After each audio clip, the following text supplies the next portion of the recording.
हमारे खुदावंद यीशु की अंजील मुक़द्दस मत्ती के मुताबिक उसका 28वां बाब 8 से 15 आयत तक। उस वक्त वो औरतें खौफ और बड़ी खुशी के साथ कब्र से जल्द रवाना हुईं और उसके शागिर्दों को खबर देने दौड़ गईं।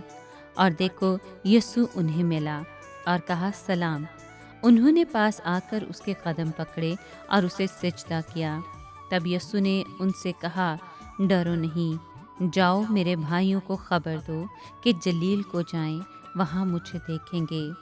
जब वो राह में थी तो देखो, पहरे वालों में से बाज ने शहर में आकर जो कुछ हुआ था सरदार काहिनों से बयान किया।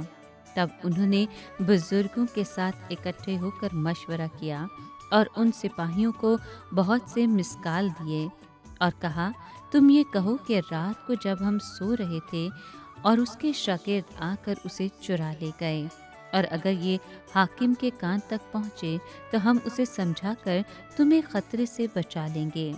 चुनाचे उन्होंने मिसकाल लेकर जैसे सिखाए गए थे वैसा ही किया, और ये बात आज के दिन तक यहूदियों में मशहूर है।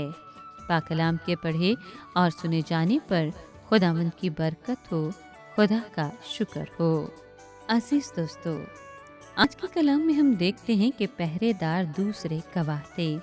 वो डर के मारे भागे ताकि जाकर तमाम माजरा बताएं, लेकिन सरदार काहिन और बुजुर्गों ने उन्हें रिश्वत देकर कहा कि ये कह दें कि जब वो सो रहे थे तो यीशु के शागिर्द आकर उसकी लाश चुरा ले गए।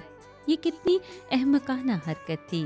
अगर लाश चुरा भी ली जाती तो भी मुझे यकीन है कि खा यीशु को कहीं भी छुपा दिया जाता, वो यकीनन अपने वादे के मुताबिक तीसरे दिन मुर्दों में से जी उठता। लाश चुराई नहीं गई थी, बल्कि ये हकीकत है कि यीशु मुर्दों में से जी उठा था। खाली कब्र की सिर्फ यही एक तशरीह की जा सकती है।